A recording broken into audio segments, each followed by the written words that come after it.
Oke, Nil, selamat pagi. Semangat, semangat, semangat. Ya, oke. Gimana, Den? Juara 1 ya katanya ya? Yang grup yang mana itu? Hah? Putra. Oh iya, selamat ya. Yang belum juara juga tetap semangat. Jangan frustasi, jangan putus asa ya. Buat yang terbaik. Ini sudah terakhir sekali, Di. Nggak ada lomba-lomba lagi, Jacqueline.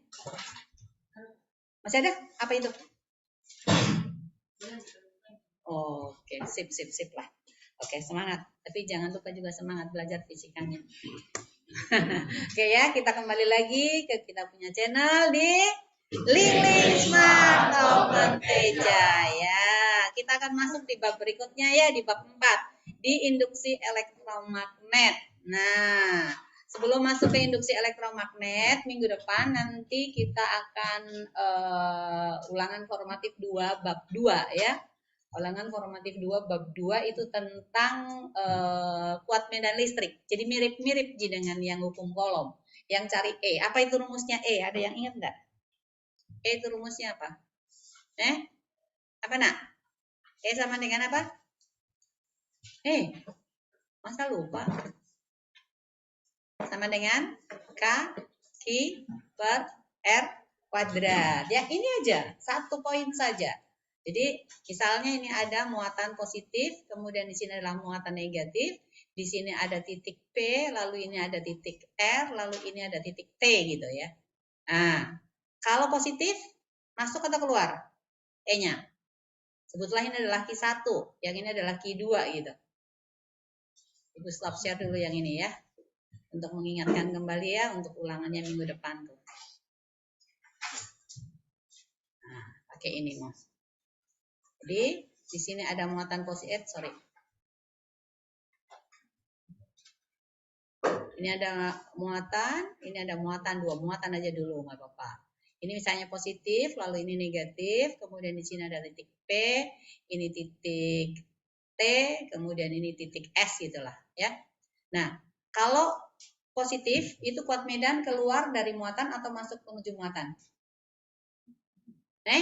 Keluar ya, berarti arahnya di P ke sana. Kalau arahnya di T berarti arahnya ke sini. Kalau di S keluar dari muatan pertama berarti ke sana. Nah, berarti ini adalah, kalau ini adalah Q1, maka ini adalah E1, ini juga adalah E1, yang ini adalah E1. Kemudian untuk yang kedua, Ibu pakai warna pink aja. Ini kan negatif. Negatif berarti menuju ke muatan, dari semua titik menuju ke muatan. Jadi ini ke sini menuju ke muatan, ini ke sini lagi. Menuju ke muatan. Jadi yang ini adalah E2, ini adalah E2, di sini adalah E2 ya. Jadi untuk titik P ini adalah R1, kemudian yang ini adalah R2 ya. Ini untuk P. Ini adalah R1, ini adalah R2. Untuk titik T R1-nya berarti ini R2-nya. Ya. Untuk titik S R1-nya berarti dari sini ke sini. Lalu R2-nya berarti ini. Ini untuk S ya. Jadi ini adalah R2, ini adalah R1 untuk S ya. Lalu yang di sini berarti ini adalah R1T, ini adalah R2T. Jangan lupa ya. Jadi untuk E1 berarti sama dengan K Q1 per R1 kuadrat. Kalau E2 berarti sama dengan K Q2 per R2 kuadrat.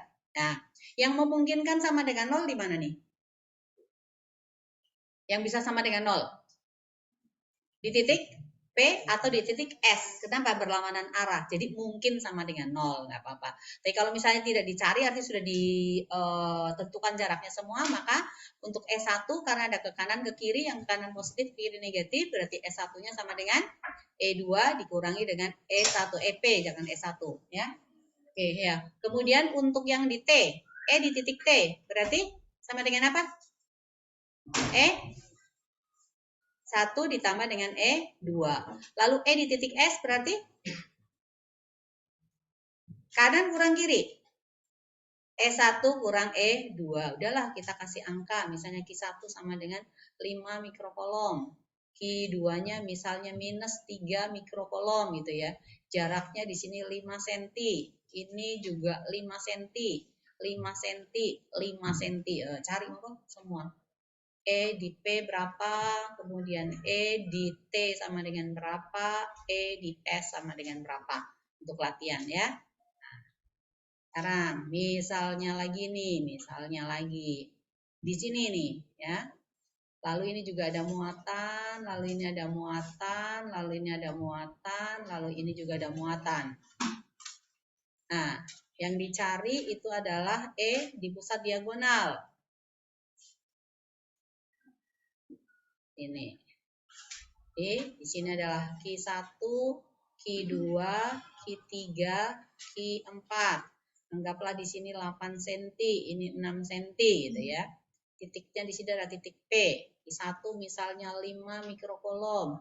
Q2 sama dengan 2 mikrokolom. Q3 misalnya sama dengan minus 5 mikrokolom. Lalu ini sama dengan min 2 mikrokolom ya. Berarti apa? Di sini adalah positif, negatif, positif lagi ya. Lalu ini negatif, di sini negatif. Nah, arahnya sekarang nih. Untuk E1 di P kemana? Sini kan? Ya. E2 keluar kan? Sini. E3 masuk lagi. Pakai warna lain nih. Pakai warna hijau aja. Oke. Berarti ini ke sini masuk. E4 negatif juga. Nah, ini kamu harus tahu arahnya. Masuk semua. Jadi sini adalah E4, ini adalah E3, kemudian ini adalah E1, dan ini adalah E2. Nah, ini membentuk sudut theta.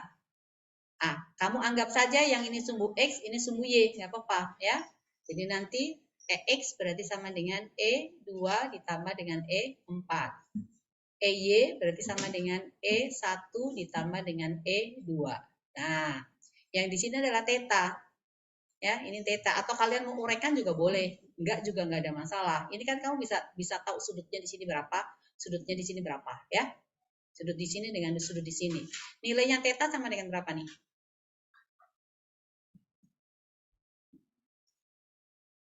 Kalau misalnya kita sebut dengan beta, theta sama dengan berapa? Theta sama dengan 2 beta ya. Rumusnya untuk E di titik P kalau kalian menggunakan vektor kan sama dengan apa? E X kuadrat tambah E Y kuadrat ditambah dengan 2 EX EY dikalikan dengan cos theta kan? Nah, tetanya sama dengan 2 beta. Cos 2 beta sama dengan apa? Cos 2 beta. Ada yang ingat rumus trigonometri? Cos 2 beta yang Ibu ingat adalah sin 2 alfa sama dengan 2 sin alfa cos alfa. Ibu tidak ingat yang ini. Nanti kamu coba cari cos 2 beta sama dengan apa ya. Nanti beta hubungannya dengan misalnya di sini adalah alfa, boleh nggak apa-apa. Kamu cari karena ini 8 di sini 6 jadi nanti bisa dicari seperti itu ya. Itu pakai trigonometri. Ya. Paling gampang kalau sudutnya 37 atau 53 itu lebih gampang ya. Yang seperti itu. Lalu misalnya lagi kalau ada di sini, kemudian ini misalnya positif, positif. Lalu di sini ada titik P. Maka E1 arahnya akan ke kanan sana. Lalu E2 berarti arahnya kemana? Kiri ya. Nah, sini. Di sini adalah E2, lalu yang ini adalah E1 ya. Nah, misalnya aja jarak pisah antar keduanya adalah D. D-nya sebutlah atau ini kita kasih tahu dulu sama dengan 4 mikrokolom, lalu Q2-nya sama dengan 9 mikrokolom. 2 dengan 3 berapa jumlah? 5 ya. Anggaplah ini adalah 40 cm. Diketahui E di P sama dengan 0 gitu. E di P sama dengan 0, lalu ditanyakan berapakah jaraknya ya. Jadi R1 sama dengan berapa, lalu R2 sama dengan berapa. Misalnya ditetapkan lagi titik di sini, titik S gitu ya. S ini jaraknya misalnya adalah 5 cm gitu. 5 cm juga. Lalu dicari juga E di S sama dengan berapa. Ya, nanti kamu coba kerjakan. Soal-soal yang begini gampang gila. Ya, mirip-mirip begitu. Pokoknya tentang ini, tentang kuat medan saja. Rumusnya apa? Kuat medan tadi sama dengan K Q dibagi dengan R ya. Oke, stop share ini, yang ini ya. Sekarang kita masuk di bab 4. Ya, kita akan masuk di induksi elektromagnet sekarang ya. Nanti kamu coba kerjakan itu 3 nomor itu untuk latihan minggu depan. Jadi minggu depan dikumpul nih. Ya, ini yang akan kita pelajari. Jadi ada hukum Lenz, kemudian fenomena GGL induksi, lalu hukum Faraday, lalu masuk di induksi elektromagnetik itu nanti masuk di generator listrik arus arah, arus bolak-balik ya. Ke induktor, kemudian ke transformator. Transformator itu kamu udah pelajari di SMP. Trafo, ada yang ingat trafo itu apa? Apa itu trafo? Yuk, siapa yang ingat trafo? Atau siapa yang di rumah punya trafo? Ibu punya trafo. Karena ibu masih punya alat listrik yang 110. Itu mesin jahit dulu, itu 110, bukan 220. Jadi ibu perlu trafo untuk membuat supaya tegangan listrik yang 220 menjadi 110. Itu namanya trafonya digunakan sebagai apa? Kalau dari 220 ke 110. Naik atau turun? Turun. Kalau turun itu disebut apa? Trafo apa? Up atau down? Down, step down ya, menurunkan tegangan. Ada yang step up. Jadi kalau sumber listriknya 110 lalu alat listriknya 220, maka kita menggunakan trafonya step up, penaik tegangan. Nah, di dalam trafo itu ada berapa lilitan? Yang ingat? Lupa mi semua. Siapa yang ingat rumusnya trafo? Ini, ada yang begini nih. Ini input, di sini output. SMP loh, kelas 3. Berarti tegangannya VP, di sini adalah tegangannya nanti adalah VS, sekunder. Lalu ini lilitannya berarti NP, lalu ini juga adalah NS. Ya, lupa semua. Oh Tuhan, ampuni saya. Masa tidak ingat ya? Ada rumusnya tuh. NP per NS sama dengan apa? VP per VS ya. Ini sama saja dengan IS per IP. Jadi bisa pasangan ini, bisa juga ini ya. Jadi ada 3 rumus di sini bisa. Tapi ini untuk yang trafo ideal. Nanti kita akan belajar trafo yang tidak ideal. Karena sesungguhnya tidak ada yang ideal di dunia ini ya. Ya, tidak ada yang ideal. Yang ideal, yang sempurna ya cuma Tuhan Yesus gitu ya. Ya, oke. Nah. Ya. Sekarang kita akan masuk bagian awal daripada induksi elektromagnetik. Kita di induksi elektromagnetik kita belajar tadi tentang ada kuat medan listrik, kuat medan magnet juga. Nah, di flux ini kita belajar tentang flux magnet ya. Di sekitar magnet itu ada garis-garis gaya magnet. Kalau kalian ingat pelajaran di SMP ya, itu kalau ada magnet ya. Jadi ini magnetnya biasanya di sini warna biru, biru. Iya, yang warna biru ya, ini seperti ini. Kemudian biasanya lagi ada yang warna merah, yang magnet batang yang kalian tahu ya. Seperti ini. Nah, untuk yang warna biru itu biasanya kutubnya dikasih nama adalah kutub selatan. Yang warna merah itu disebut nama kutub utara. Nah, arah garis-garis gaya magnet itu dari mana ke mana? Ada yang ingat? Arahnya dari mana? Loh, induksi magnet kan kita udah belajar kemarin. B itu dari mana?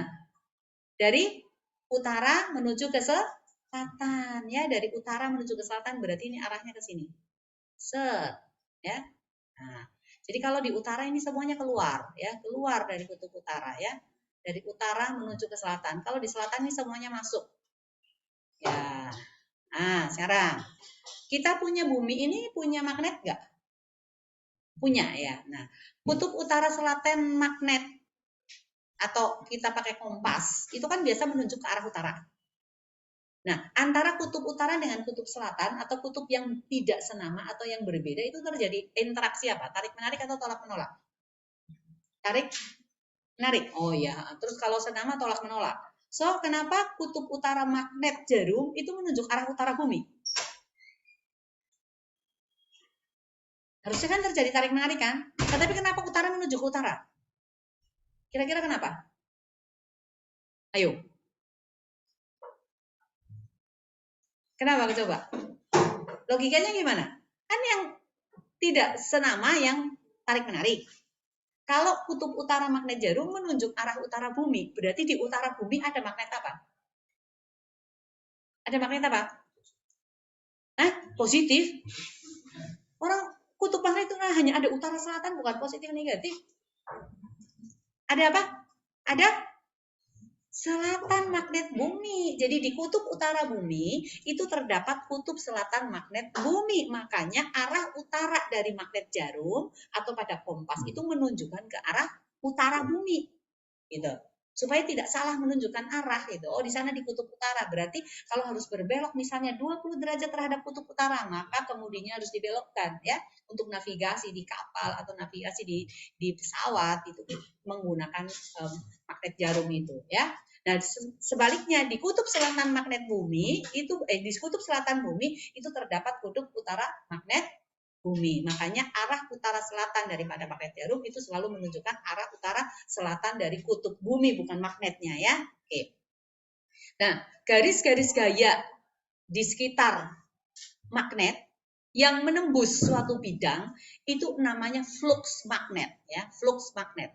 Jadi flux magnet itu adalah garis-garis gaya magnet yang menembus suatu luasan tertentu. Jadi misalnya ini, misalnya di atas di sini adalah kutub utara. Ya, kemudian lantainya kita adalah kutub selatan. Nah, di sini di tengah di antara kutub utara dan selatan ini kan ada bangku-bangku nih ya. Bangku-bangkunya itu anggapanlah luasannya. Nah, ini ada garis-garis gaya magnet. Nah, garis-garis gaya magnet yang menembus meja itulah yang kita namakan dengan flux magnet ya. Nah, flux magnet ini dirumuskan ya sebagai ini. Ini tandanya ini flux ya, membacanya ini flux. Flux. Ya, ini sama saja dengan B dikalikan dengan A. B itu adalah induksi magnetnya, ya, besarnya garis-garis gaya magnet atau induksi magnetnya. Lalu A itu adalah luasan yang ditembus. Dan syaratnya ini B itu harus tegak lurus dengan A. Tidak bisa membentuk sudut. Jadi misalnya, kalau bentuknya sekarang misalnya posisi bidangnya miring seperti ini, berarti nggak tegak lurus dong, ya, nggak tegak lurus. Nah, bagaimana caranya? Sama seperti kemarin, gitu ya. Jadi misalnya nih, ya, misalnya, ya, ini adalah bidangnya, gitu ya, bidangnya, ya, ini bidangnya, tegak lurus sejajar terhadap lantai. Lalu misalnya garis-garis gayanya bentuknya seperti ini, maka kita harus mencari garis gaya magnet yang tegak lurus. Kita harus uraikan nih ke sini. Satu, kemudian ini kita uraikan lagi ke sini. Nah, kalau yang ini berarti ini sejajar dengan ini, dengan luasannya, dengan A-nya. Yang ini barulah ini tegak lurus. Jadi ini adalah B tegak lurus. Yang ini adalah B-nya ya, ini B-nya. Nah, sudutnya terhadap siapa? Terhadap theta nih ya, terhadap arah utara nih, utaranya. Tetanya terhadap sini. Nah, tetanya yang ini. Berarti ini berseberangan, maka tetanya yang ini. Ini adalah B, ini adalah B tegak lurus, yang ini adalah B sejajar. Nah, hubungan antara B tegak lurus dengan B terhadap theta, itu apa? Atau ini sekarang, ini kan segitiganya, ini kalau B tegak lurus, B sejajarnya, Ibu pindahkan ke sini kan boleh. Ya, Ibu pindahkan nih. Nah, terhadap theta nih, perhatikan segitiga ini. Ya, ini. Sekarang, B ini berfungsi sebagai sisi apa? Neville, ya, tidur kok. B ini berfungsi sebagai sisi apa? Feli. B, ini yang merah nih berfungsi sebagai sisi apa? Terhadap theta di sini nih. Miring, depan, samping. Miring, yang paling panjang ini miring. B tegak lurus. Michael, sisi apa ini? Terhadap theta. Samping, oke. Lalu B sejajar, berarti sisi depan, oke. Nah, sekarang yang mau kita cari kan B tegak lurus. Perbandingan antara B tegak lurus dengan B samping miring. Dapat apa? Cos, oke. Berarti cos theta di sini sama dengan B tegak lurus dibagi dengan B. Maka B tegak lurus ini sama dengan apa?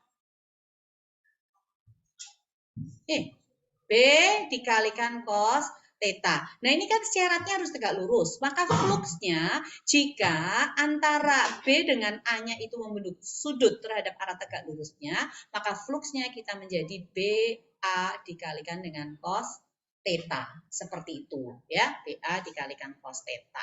Nah, contohnya misalnya nih, ya. Misalnya ada di sini, oke, kemudian ada B, ini membentuk sudut,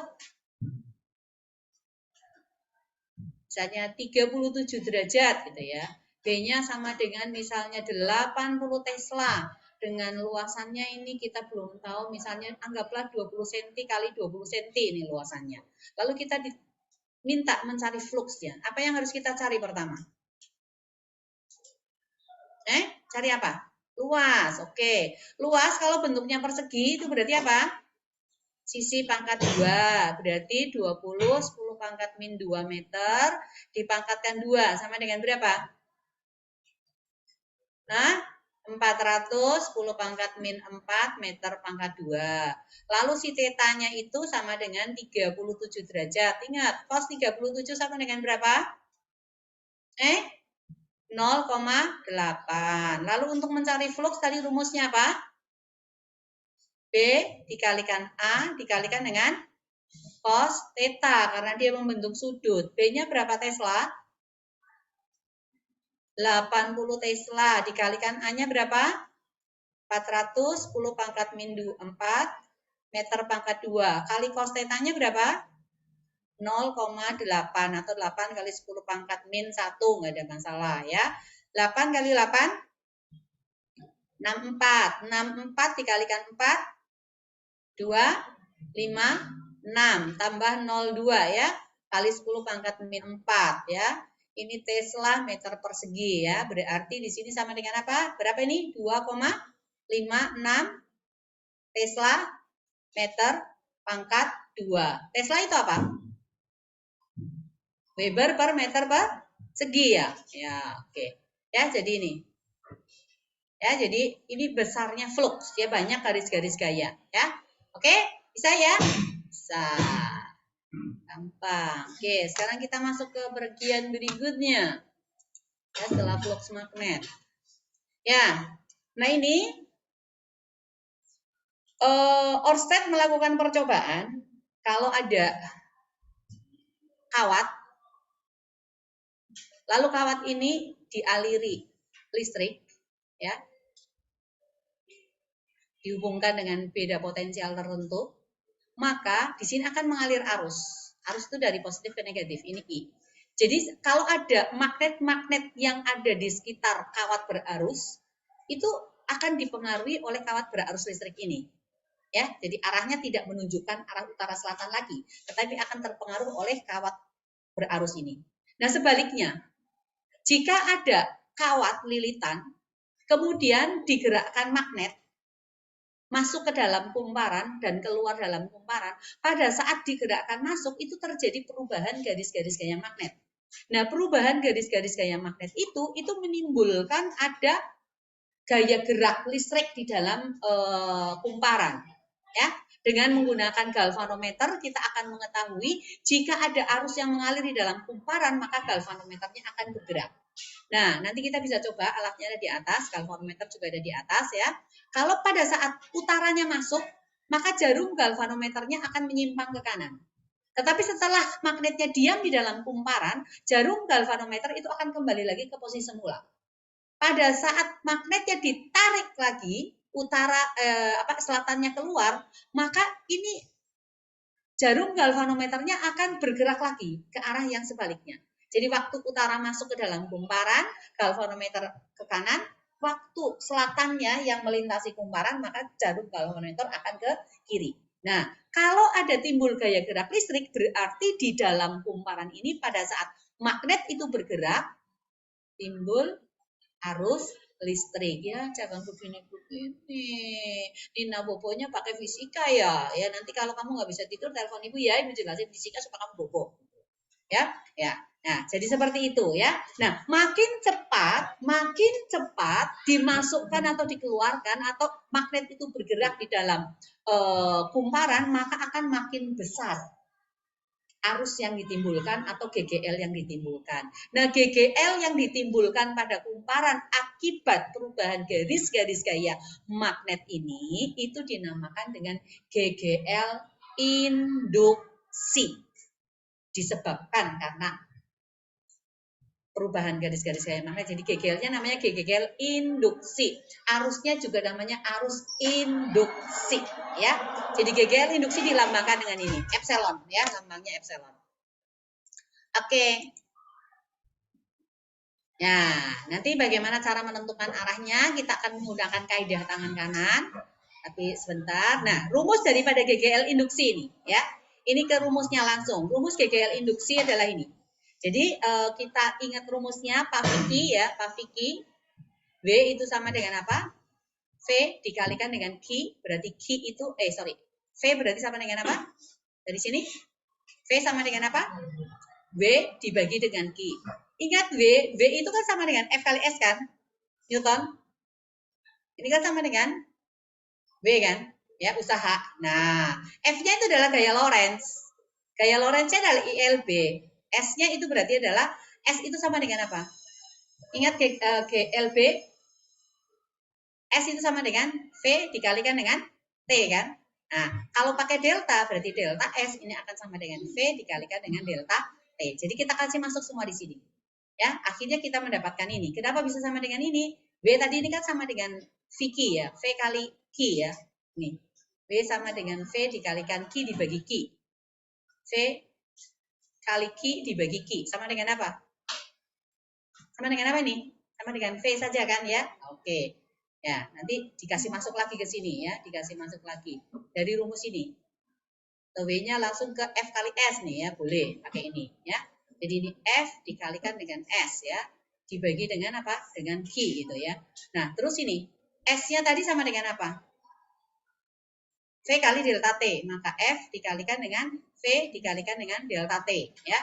Dibagi dengan Q. Q itu sama dengan apa? Q sama dengan apa coba? Ini kan ILB nih. ILB kali V dikalikan dengan delta T. Ini dibagi dengan Q. Q itu ada I dikalikan apa? Delta T kan? Kit, rumusnya kit loh. Q sama dengan apa? I kali T kan? Ah, berarti ini coret nih. Maka kita mendapatkan rumus LBV ya. L itu adalah panjang kawatnya, kemudian B-nya adalah induksi magnetnya, V-nya adalah velocity, kecepatan gerak dari kawat. Oke? Ya, sebagai permulaan untuk GGL induksi sampai di sini dulu. Dan hari ini belum ada PR. Senang. Ya, senangnya nggak ada PR. PR-nya ya